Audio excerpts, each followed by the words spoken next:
له لا شريك له وأشهد أن محمدا عبده ورسوله اللهم صل وسلم وبارك على نبينا محمد وعلى آله وأصحابه ومن تبعهم بإحسان إلى يوم القيامة أما بعد Ikhwan wa akhwat fillah rahimani wa rahimakumullah. Alhamdulillah, kembali marilah kita memanjatkan segala puji dan syukur kehadirat Allah Subhanahu wa taala atas limpahan nikmat-nikmatnya yang begitu banyak kepada kita semua. Pada kesempatan kali ini kita bisa kembali bertemu di dalam majelis ini.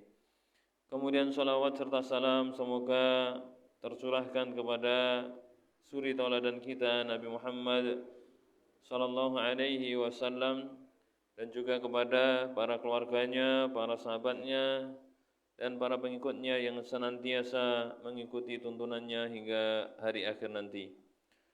Ikhwatu fillah jamaah rahimani wa rahmakumullah. Insyaallah pada kesempatan kali ini kita akan melanjutkan kajian kita membahas kitab Riyadhus Shalihin yang ditulis oleh Al-Imam An-Nawawi rahimahullah taala. Dan kita masih membahas tentang al-iqtisad fi ta'ah, yaitu sedang di dalam ketaatan, tidak berlebih-lebihan tetapi juga tidak menyepelekan. Kita lanjutkan hadis yang berikutnya, yaitu hadis dari Aisyah, hadis nomor 147. Qala al-muallif rahimahullah ta'ala wa an Aisyah radhiyallahu anha anna Rasulullah sallallahu alaihi wasallam qala. Dari Aisyah radhiyallahu anha bahwasanya Rasulullah sallallahu alaihi wasallam bersabda. Jadi hadis ini diriwayatkan dari Aisyah, istri Rasulullah sallallahu alaihi wasallam. Termasuk salah satu di antara ummahatul mukminin, ibunda kaum mukminin. Bahwasanya Rasulullah bersabda, "Idza na'asa ahadukum wa huwa yusalli." Apabila salah seorang di antara kalian mengantuk, wa huwa yusalli, saat sedang salat.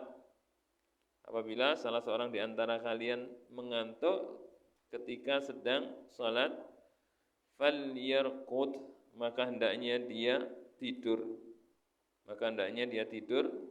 Tidur terlebih dahulu, hatta yadhhaba anhu an-naum, hingga hilang rasa ngantuknya.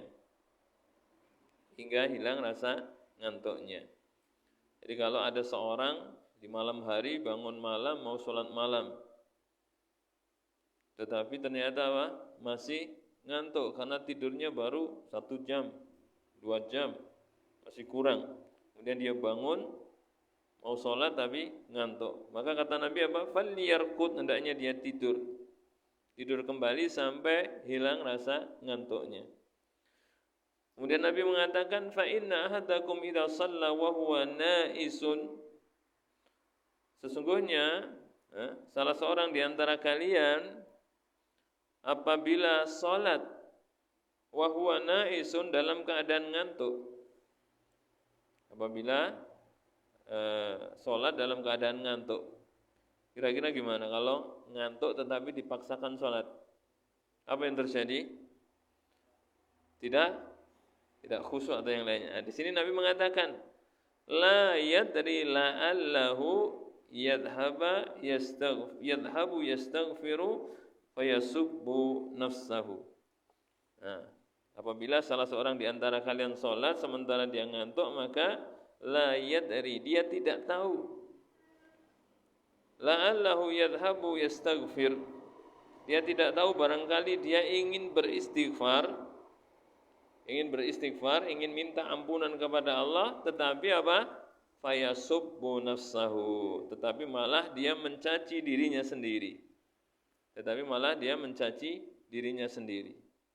Kenapa?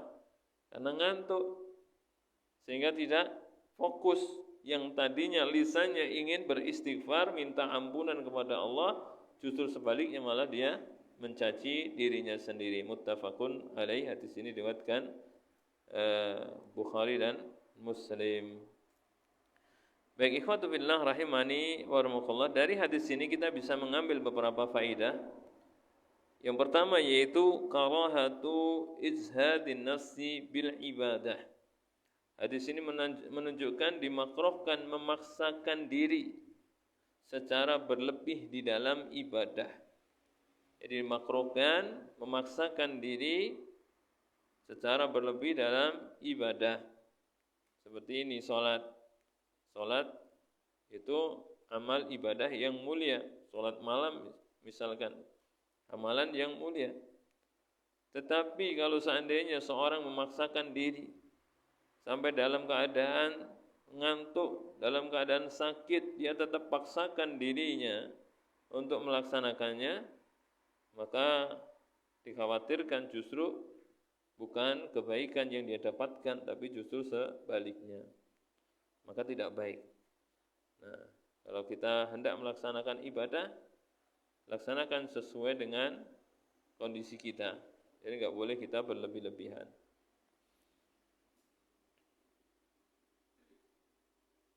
Baik, kemudian juga di antara pelajaran yang lainnya yaitu al-iqtisad wa tarkul ghulu fil ibadah. Yaitu bersikap sedang dan meninggalkan ghulu, meninggalkan berlebih-lebihan dalam ibadah. Itu bersikap sedang di dalam ibadah dan meninggalkan ghulu, berlebih-lebihan dalam ibadah. Nah, jadi tidak boleh kita berlebih-lebihan dalam ibadah. Seharusnya kita sedang saja. Ya, sedang saja, tidak berlebih-lebihan tetapi juga tidak meninggalkannya, tidak meremehkannya. Jadi sikap pertengahan ya. Pertengahan di dalam ibadah. Tidak berlebih-lebihan tetapi juga tidak menyepelekannya. Nah, baik, kemudian ikhwatu fillah rahimani wa rahmakumullah. Demikian pula hadis ini menunjukkan yaitu istihbabu ad-du'a fi shalah min ghairi taqyidin bi syai'in muayyanin. Hadis ini menunjukkan disunahkan untuk berdoa di dalam salat. Disunahkan untuk berdoa di dalam salat min ghairi taqyidin bi syai'in muayyan, tanpa terikat pada hal tertentu. Maksudnya apa? Maksudnya disunahkan doa apa saja di dalam salat ya. Maksudnya di sini selain bacaan salat. Selain bacaan salat, maka kita juga dibolehkan untuk berdoa. Misalkan apa? Misalkan di dalam sujud. Di waktu-waktu yang memungkinkan kita berdoa, di waktu sujud. Mana Nabi SAW memerintahkan apa ketika sujud? Nabi mengatakan perbanyak doa di dalamnya. Demikian juga misalkan yaitu pada tasyahud akhir, yaitu sebelum salam. Ini juga adalah tempat disunahkan untuk memperbanyak doa. Ya, dibolehkan. Jadi doa umum, tidak ada ketentuan doa apa. Ya, sesuai dengan hajat kita. Ini adalah waktu kesempatan kita berdoa. Nah, baik, ikhwatu fillah rahimani wa rahmatullah. Ini diantara pelajaran yang bisa kita ambil dari hadis tersebut. Baik, kemudian kita lanjutkan hadis yang berikutnya, hadis yang ke-148. Imam Nawawi berkata, wa an Abi Abdullah Jabir ibni Samurah radhiyallahu anhu. Dari Abu Abdullah yaitu sahabat Jabir bin Samurah radhiyallahu anhuma, qala, beliau berkata, kuntu usalli ma'an Nabi sallallahu alaihi wasallam as-salawati wa kana as-salatu qasdan wa khutbatuhu qasdan, rawahu Muslim. Dari sahabat Jabir bin Samurah radhiyallahu anhu, beliau berkata, kuntu usalli ma'an Nabi, aku dulu salat bersama Nabi. As-salawat, banyak salat. Ya, jadi bukan cuma 1 kali 2 kali salat, tapi banyak salat. Ya, sering salat bersama Nabi sallallahu alaihi wasallam. Bagaimana salatnya Nabi? Diceritakan oleh sahabat Jabir, fakanat salatuhu qasdan. Salat beliau itu sedang-sedang saja.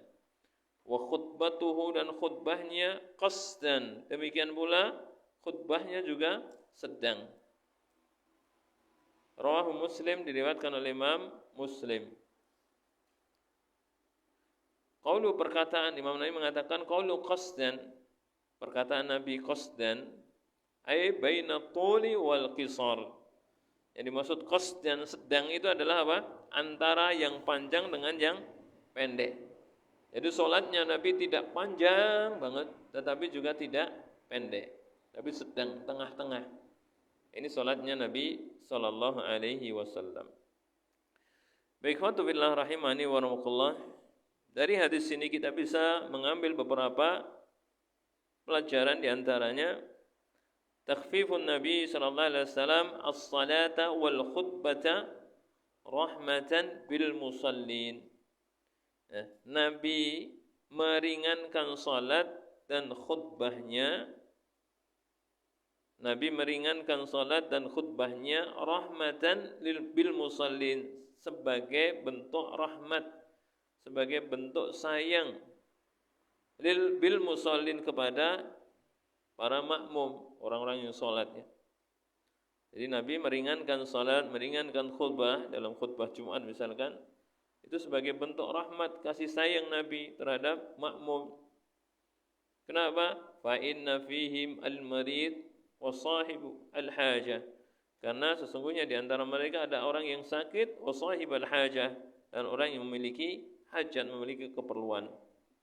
Nah, demikianlah salatnya Nabi sallallahu alaihi wasallam. Jadi tidak panjang, demikian pula tidak pendek. Demikian pula ketika Nabi sallallahu alaihi wasallam berkhutbah, khutbahnya Nabi tidak panjang tetapi juga tidak pendek.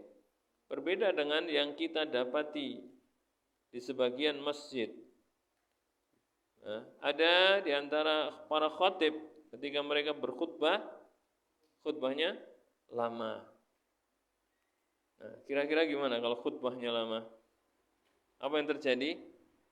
Ditinggal tidur ya. Khutbahnya lama kayak orang dongeng lagi.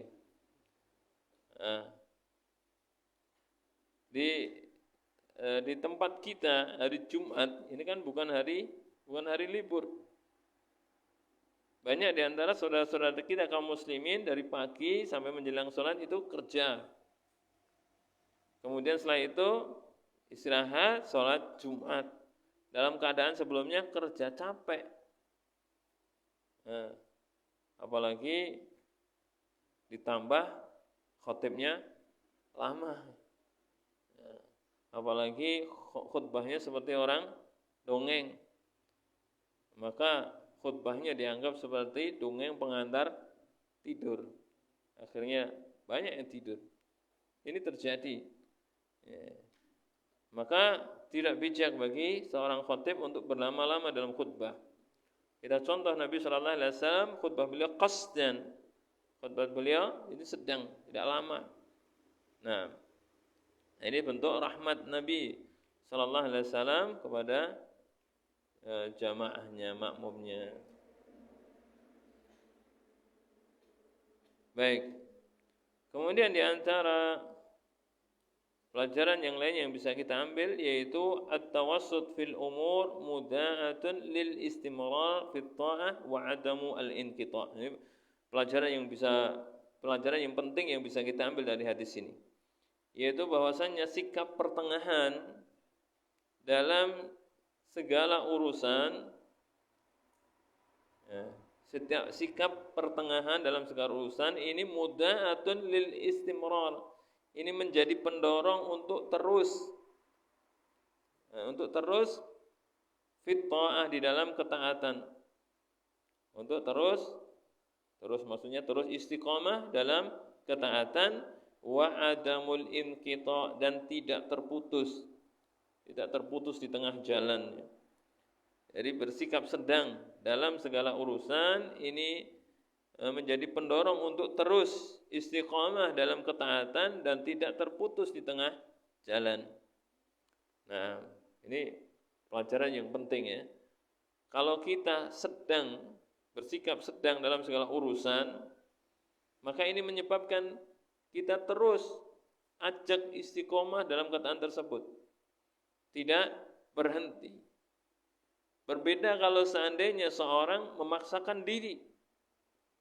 Dia melakukan suatu ketaatan dengan memaksakan diri melebihi yang seharusnya. Maka itu akan menyebabkan nanti dia akan jemu, akan capek, lelah. Akhirnya apa? Berhenti. Maka yang lebih utama, lebih baik yaitu apa? Sedang. Tidak berlebih-lebihan. Tetapi juga sebaliknya jangan kemudian menyepelekan. Jangan kemudian meremehkan, meninggalkan sama sekali. Itu tidak dikerjakan. Itu sedang. Ini dalam segala urusan. Dalam segala urusan. Nah, di dalam sholat misalkan. Dalam sholat, maka kita bersikap sedang. Tidak panjang, tapi juga tidak pendek. Nah, dan tentunya sedang di sini, yaitu yang mengikuti apa yang dilakukan oleh Rasulullah SAW. Bukan kemudian berarti apa? Nanti sholatnya bacanya apa? Falak, Anas, Ulhu. Nah, bukan seperti itu. Ya, kita contoh Nabi SAW. Nah, apakah Nabi kemudian pendek terus? Tidak. Ya, Nabi SAW di dalam sholat 5 waktu ini ada 3 macam ya. Ada yang Nabi SAW membaca yang panjang-panjang. Kapan? Waktu sholat subuh. Kemudian ada yang pendek-pendek. Kapan? Itu pada waktu sholat maghrib. Kemudian sisanya Isya, Zuhur dan Asar Nabi membaca yang sedang. Tidak panjang, tidak pendek. Nah, itu umumnya Nabi SAW seperti itu. Tetapi kadang juga Nabi pernah sholat maghrib dengan bacaan yang panjang sampai menjelang Isya pernah juga. Tapi itu hanya sesekali saja, bukan kemudian tiap hari. Jadi boleh. Tapi umumnya tadi. Nah, ya, yaitu sedang itu ya. Apa yang dilakukan oleh Nabi SAW tersebut. Jadi bukan kemudian nanti subuhnya bacanya juga yang pendek-pendek. Kalau subuh memang dianjurkan untuk membaca yang panjang. Nah, baik, kita lanjutkan hadis yang berikutnya, hadis yang ke-149, yaitu hadis dari Abu Juhaifah Wahab bin Abdullah radhiyallahu anhu. Qala, beliau berkata, akha an-nabiy sallallahu alaihi wasallam baina Salman wa Abi Darda. Nabi sallallahu alaihi wasallam mempersaudarakan antara Salman, yaitu Salman Al-Farisi, wa Abi Darda dan Abu Darda. Jadi dipersaudarakan antara Salman Al-Farisi dengan Abu Darda. Ini menunjukkan apa? Disyariatkan untuk mempersaudarakan antara sesama kaum muslimin. Nah, fazara Salman Abu Darda. Maka Salman mengunjungi Abu Darda. Karena sudah dipersaudarakan oleh Rasulullah sallallahu alaihi wasallam, maka Salman Al-Farisi mendatangi Abu Darda. Ini menunjukkan apa? Disunahkan untuk saling mengunjungi antara sesama kaum muslimin, antara sesama saudara, sesama kaum muslimin ya. Fara'a Umar Darda mutabaddalatan, maka dia yaitu Salman ini melihat Ummu Darda dalam keadaan mutabaddalah, yaitu apa? Kusam pakaiannya. Siapa Ummu Darda ini? Istrinya Abu Darda. Nah, jadi Salman mengunjungi Abu Darda, melihat istrinya yaitu Ummu Darda dalam keadaan kusam pakaiannya, tidak terawat itu. Faqala, maka Abu Darda berkata, Salman berkata, ma sa'nuki? Nah, mengapa keadaanmu seperti ini? Jadi yang namanya wanita yang yang normal itu pasti suka berhias. Suka pakai pakaian yang bagus. Tapi ini kok pakai pakaian yang kusam. Nah, maka kemudian Salman bertanya, ada apa denganmu? Jadi mengapa keadaanmu seperti ini? Qalat, maka kemudian Ummu Darda menjelaskan tentang alasannya. Akhuka Abu Darda laisa laha hajatun fid dunya. Saudaramu yaitu Abu Darda, dia tidak punya hajat, tidak punya keinginan terhadap dunia. Ya, enggak punya keinginan terhadap dunia, termasuk tidak punya keinginan terhadap wanita. Maksudnya apa? Enggak pernah mengumpuli istrinya. Nah, faja'a Abu Darda fasana lahu ta'am, maka datanglah Abu Darda, kemudian dia membuatkan makanan untuk Salman. Faqala lahu, maka kemudian Salman berkata, kul, makanlah. Inni shaimun, makanlah. Fa inni shaimun, atau Abu Darda mengatakan, aku sedang puasa. Faqala, maka kemudian Salman mengatakan, ma ana biakil hatta ta'kula, saya enggak mau makan sampai kamu mau makan. Jadi Abu Darda sedang puasa, yaitu puasa sunnah. Tapi nyuruh Salman Al-Farisi untuk makan. Tapi Salman mengatakan, saya enggak mau makan sampai kamu ikut makan. Fakala, maka akhirnya Abu Darda pun ikut makan. Falamma kana al-lailu dhaba Abu Darda yaqumu, maka pada waktu malam hari, ketika datang malam hari, maka Abu Darda berdiri. Faqala lahu, Abu Darda berdiri maksudnya untuk mengerjakan salat malam. Faqala lahu, maka Salman berkata kepadanya, nam, panama, tidurlah sekarang, jangan sholat dulu, tidurlah. Panama, maka Abu Darda pun tidur. Tsumma dhahaba, kemudian bangun lagi di waktu malam, tapi belum masuk sepertiga malam yang terakhir. Faqala lahu, maka Salman berkata, nam, tidurlah. Tidurlah. Falamma kana al-lailu dhahaba,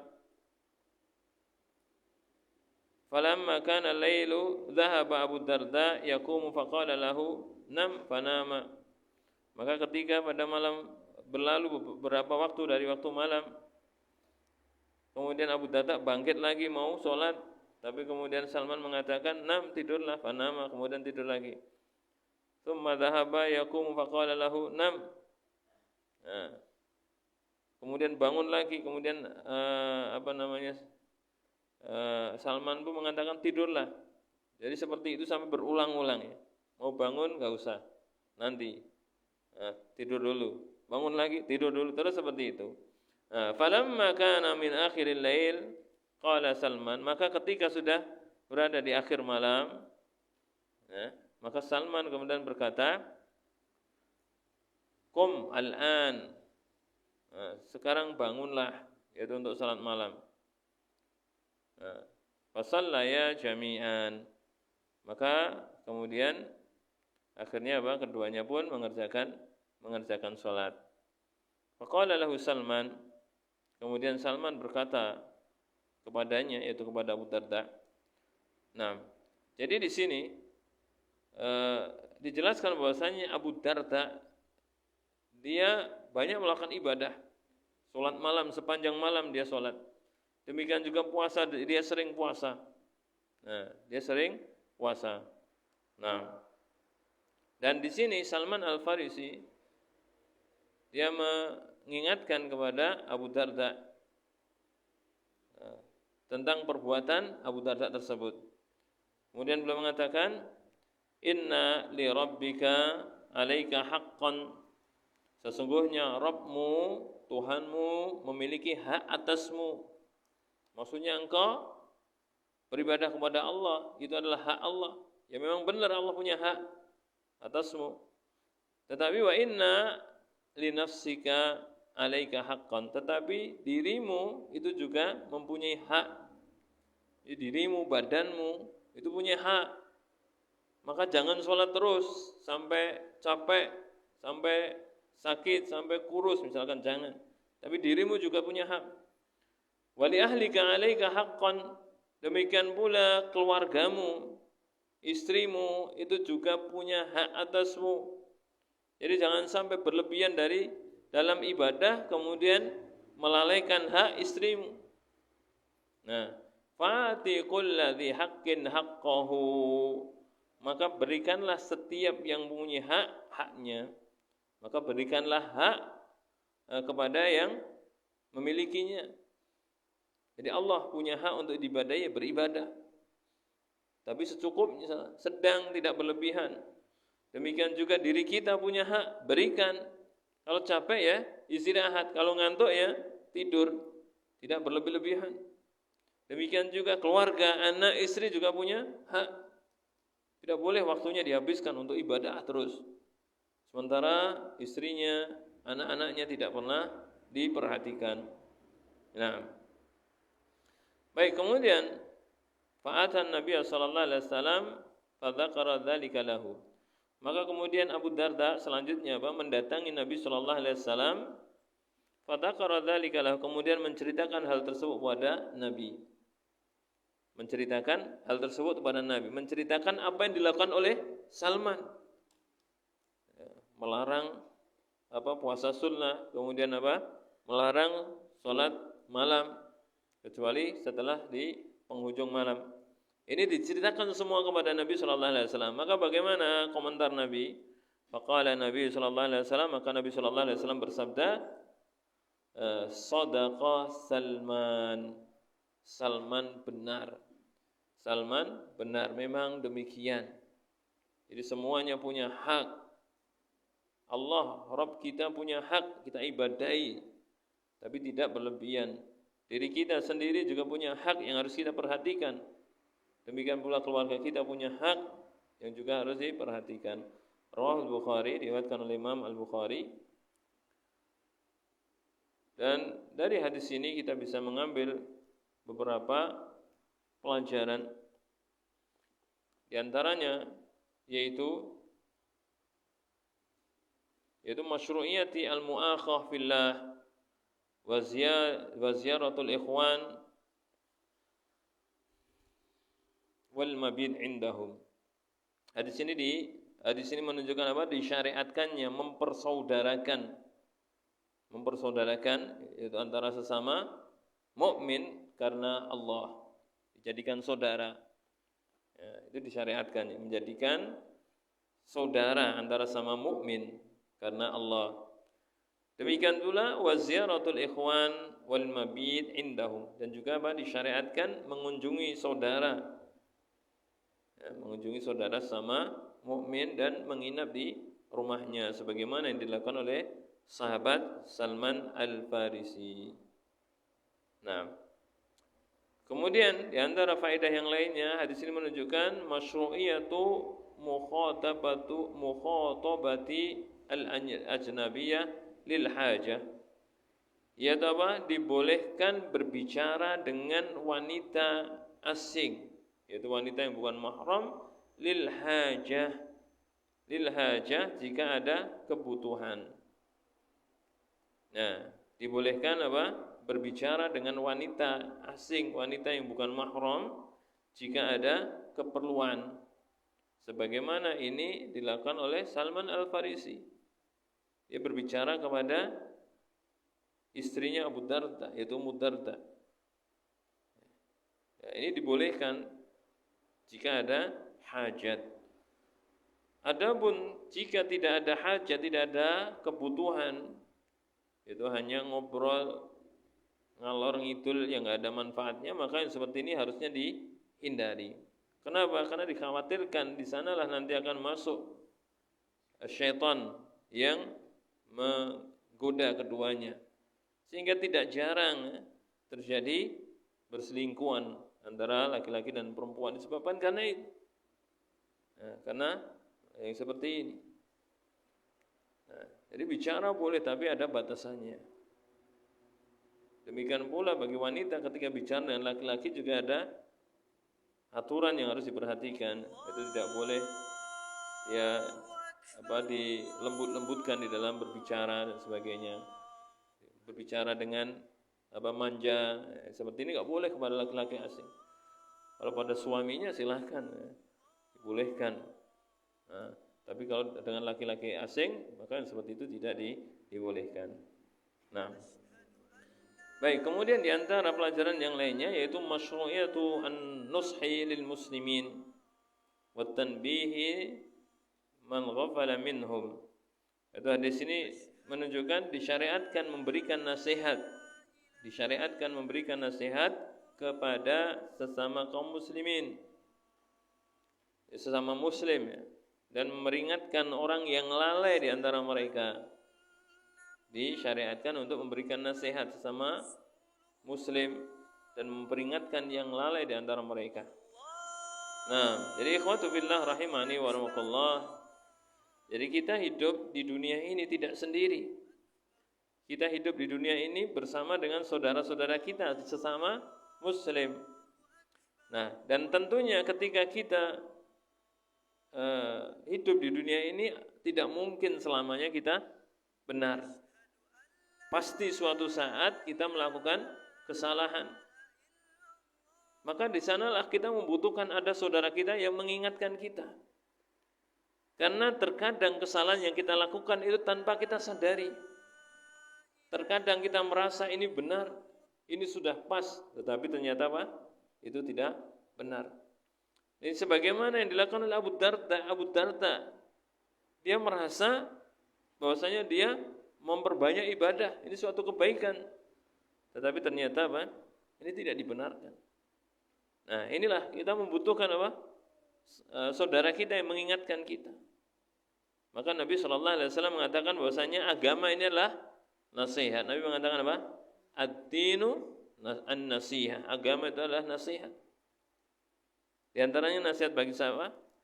Wa amatihim, li amatil muslimin wa amatihim. Nasihat bagi pemimpin kaum muslimin wa amatihim, dan kaum muslimin secara umum. Satu dengan yang lainnya. Saling menasihati. Jadi kalau kita melihat ada saudara kita, ada teman kita melakukan suatu kesalahan, apa yang kita lakukan? Kita ingatkan, kita tegur, kita nasihati. Jangan kita biarkan. Apalagi justru malah kita dukung, kita bantu. Kita melihat misalkan ada saudara kita yang ingin mencuri. Apa yang kita lakukan? Dibantu, dilindungi? Nah, tentunya tidak, harus kita beri nasihat, diingatkan. Nah, ya, jadi demikian ya, seharusnya sesama kaum muslimin saling menasihati satu dengan yang lainnya. Baik, kemudian di antara pelajaran yang lainnya dari hadis ini yaitu fadlu salati akhir lail. Hadis ini menunjukkan keutamaan salat di akhir malam. Menunjukkan apa? Keutamaan salat di akhir malam. Di sepertiga malam yang terakhir. Jadi sepertiga malam yang terakhir inilah waktu untuk salat malam yang paling utama. Kenapa demikian? Karena ketika itu Allah Subhanahu wa taala turun ke langit dunia sebagaimana kata Nabi sallallahu alaihi wasallam bahwasanya Allah Subhanahu wa taala yanzilu rabbuna ila samai dunya. Bahwasanya Rabb kita Allah Subhanahu wa taala turun ke langit dunia hina yabqa thulusul lail al akhir. Ketika tersisa sepertiga malam yang terakhir.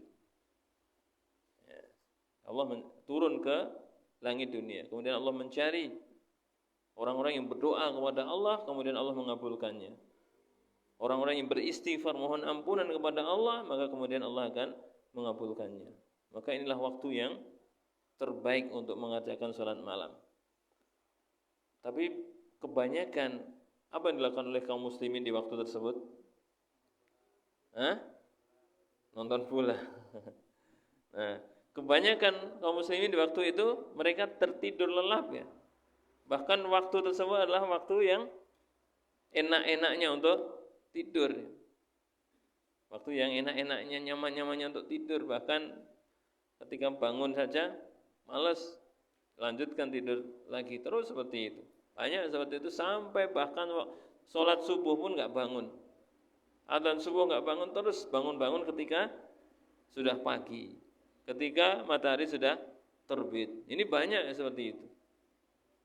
Nah, maka orang yang seperti ini rugi. Kenapa? Dia melewati waktu yang utama, waktu yang mulia dengan tidur. Tidak ada manfaat yang dia ambil. Maka sebaiknya kita tidurnya itu diawalkan ya. Itu begitu sudah nggak ada kegiatan, tidur. Jam 9, setengah 10 nggak ada aktivitas yang lain, tidur. Jangan kita melakukan hal-hal yang ada faedahnya, ngobrol, nonton dan sebagainya, main game, apalagi main game ya. Sehingga apa? Akhirnya sampai larut malam, jam 12, jam 1 baru tidur. Nah, kalau jam 1 baru tidur, maka kemungkinan untuk bangun di sepertiga malam yang terakhir sangat kecil sekali. Bisa-bisa bangunnya habis subuh seperti itu. Maka rugi orang seperti ini ya. Dia melewati waktu yang mulia tapi dia tidak mendapatkan faedah darinya. Baik, kemudian di antara faedah yang bisa kita ambil dari hadis ini yaitu thubutu haqqil mar'ah 'ala zauj fi husnil mu'asyarah. Hadis ini menunjukkan adanya hak istri atas suaminya. Adanya hak istri atas suaminya dalam pergaulan yang baik. Dalam pergaulan yang baik. Maksudnya apa? Jadi istri punya hak. Apa di antara haknya? Yaitu dipergauli dengan cara yang baik. Maka Salman Al-Farisi mengingkari ketika Abu Darda meninggalkan istrinya, tidak mengumpuli istrinya. Baik, kemudian hadis ini juga menunjukkan dibolehkannya membatalkan puasa sunnah. Ya, hadis ini menunjukkan apa? Dibolehkan membatalkan puasa sunnah. Sebagaimana Salman memerintahkan Abu Darda untuk membatalkan puasanya. Ini boleh. Adapun puasa wajib maka tidak boleh kalau tanpa udzur. Termasuk mengqadha puasa wajibnya. Misalkan ketika puasa Ramadan kita punya hutang, kemudian kita sahur, kita qadha di bulan yang lainnya, kita niat ini puasa mengqadha puasa wajib di bulan Ramadan, maka enggak boleh dia sengaja membatalkan tanpa udzur. Bukan karena sakit, bukan karena safar, dia sengaja, maka enggak boleh. Jadi kalau puasa wajib harus dilanjutkan sampai selesai. Nah, kecuali kalau ada udzur, sebagaimana puasa Ramadan. Ketika puasa Ramadan kalau ada udzur maka boleh. Tapi kalau tidak ada udzur enggak boleh. Demikian pula kalau kita mengqadha, maka enggak boleh dibatalkan tanpa udzur. Berbeda dengan puasa sunnah. Misalkan kita puasa Senin ya. Puasa Senin, Kamis ya. Kemudian di siang hari lewat misalkan penjual es buah misalkan. Ini lewatnya enggak mesti tiap hari ini. Kemudian kita beli misalkan, kemudian kita minum, boleh enggak? Boleh. Nah, boleh. Nah, meskipun ya kita enggak mendapatkan pahala puasa Senin tersebut. Ini di antara faedah yang bisa kita ambil dari hadis ini, dan barangkali demikian yang bisa kita bahas pada kesempatan kali ini. Insyaallah kita lanjutkan pada pertemuan yang berikutnya. Demikian, wassallallahu wassalamu ala nabiyina Muhammad. Wassalamualaikum warahmatullahi wabarakatuh.